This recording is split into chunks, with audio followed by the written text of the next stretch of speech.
اعوذ باللہ من الشیطان الرجیم بسم اللہ الرحمن الرحیم۔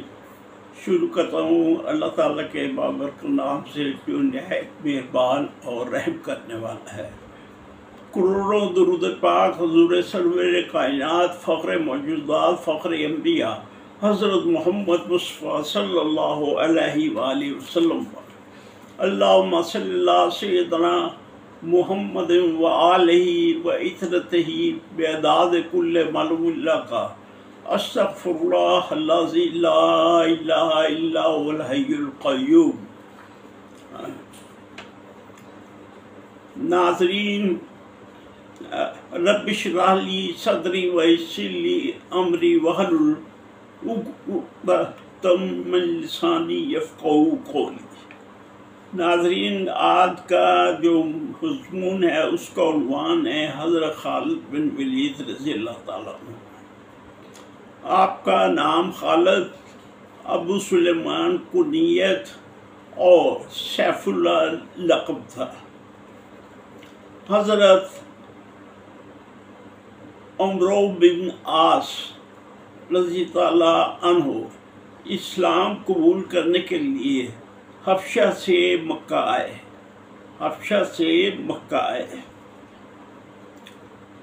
تو قریش کے ایک شخص کو اپنا ہم سفر پایا جو اسلام لانے کے لیے مدینہ آ رہے تھے۔ یہ تھے حضرت خالد بن ولید رضی اللہ تعالی عنہ۔ عمر بن عاص نے راستہ میں ان سے پوچھا کہاں جا رہے ہو، تو پتہ چلا وہ بھی مدینہ آ رہے ہیں اسلام قبول کرنے۔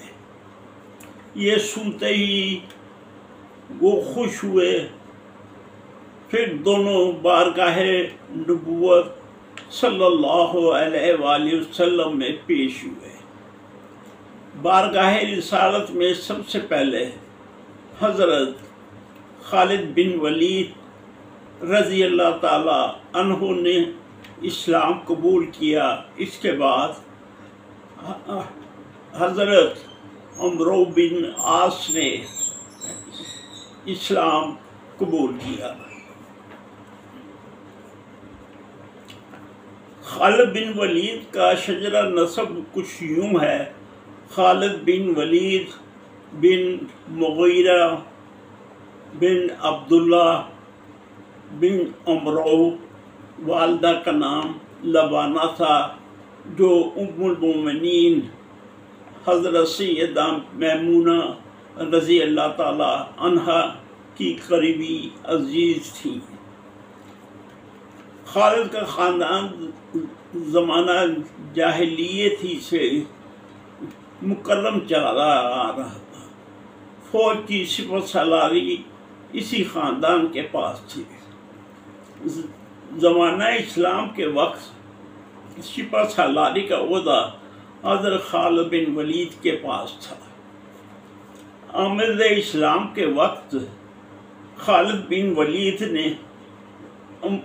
اپنے خاندانی عہدہ پر فائز ہوئے۔ اسلام قبول کرنے کے بعد بھی حضرت صلی اللہ علیہ وسلم نے ان کا یہ اعزاز قائم رکھا۔ اسلام لانے کے بعد سب سے پہلے سالار تھے جنہوں نے جنگ موتا میں شرکت کی۔ اس جنگ میں خالد بن ولید کے ہاتھوں دشمنوں کی 9 تلواریں ٹوٹی۔ حضرت خالد بن ولید نے جب علم سنبھالا تو 3 اعلیٰ آفیسر شہادت پا چکے تھے، جس کے باعث مسلمان بے دل ہو گئے۔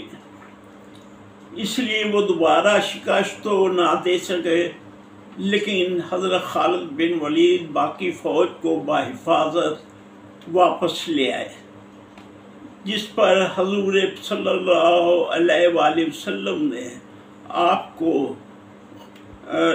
سیف اللہ کا لقب عطا کیا۔ عزا قریش و کنانہ کا صنم قدر تھا۔ حضرت صلی اللہ علیہ وسلم نے خالد کو اس کے گرانے پر مأمور کیا، اس کو کے گرانے پر مأمور کیا۔ انہوں نے اس حکم کی تعمیل کی۔ آپ صلی اللہ علیہ وسلم نے خالد سے پوچھا کہ تم نے وہاں کیا دیکھا؟ خالد نے عرض کی، یا رسول اللہ صلی اللہ علیہ وسلم کچھ نہیں۔ آپ صلی اللہ علیہ وسلم نے فرمایا، پھر جاؤ، اس کے گرانے کا اعتبار نہیں ہے، پھر جاؤ، اس کے گرانے کا اعتبار نہیں ہے۔ خالد بن ولید حضرت صلی اللہ علیہ وسلم کے حکم پر دوبارہ پہنچے تو وہاں پر ایک بھیانک شکل کی عورت دیکھی۔ آپ نے اس کا کام تمام کیا اور پھر واپس آئے۔ حضرت خالد نے اس کا کام کر کے حضرت صلی اللہ علیہ وسلم کے دربار رسالت میں پیش ہوئے۔ آپ صلی اللہ علیہ وسلم نے فرمایا، ہاں اب تم نے کام پورا کیا، ہاں اب تم نے کام پورا کیا۔ حضرت خالد کے جنگی کارناموں کی فہرست بہت لمبی ہے۔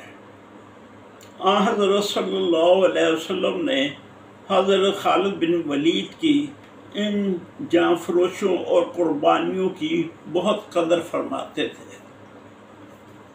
آپ کی پوری زندگی، آپ رضی اللہ تعالی عنہ کی پوری زندگی سپاہیانہ تھی، اس لیے مزاج میں تیزی تھی، اس لیے مزاج میں تیزی تھی۔ تھوڑی سی خلاف مزاج بات پر بگڑ جاتے تھے، لیکن اصول کی بات پر کو قبول کرتے تھے، لیکن اصول کی بات کو قبول کرتے تھے۔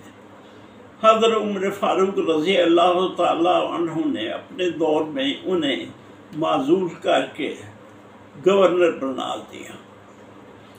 1 سال کے بعد آپ نے خود استعفیٰ دے کر مدینہ چلے آئے۔ آپ خالد کی اولاد کے بارے میں تعداد نہیں ملتی، البتہ ان کے 2 بیٹوں مہاجر اور عبد الرحمن کا ذکر ملتا ہے۔ کچھ دن بیمار رہنے کے بعد 22 ہجری میں وفات پائی اور خلق حقیقی سے جا ملے۔ حضرت عمر فاروق رضی اللہ تعالیٰ عنہ نے ان کے نماز جنازہ میں شرکت کی۔ آپ رضی اللہ تعالیٰ عنہ کی وفات پر خصوصاً عذرا میں کوہرام مچا رہا، خصوصاً بنی عذرا میں کوہرام مچا رہا۔ یہ نذرانہ عقیدت تھا حضرت خالد بن ولید کے سلسلے میں۔ یقیناً آپ کو پسند آئے گا، پسند کیجیے اور میرے چینل کو سبسکرائب کیجیے۔ اپنا اور اپنے ارد گرد کے لوگوں کا خیال رکھیے گا۔ خدا حافظ۔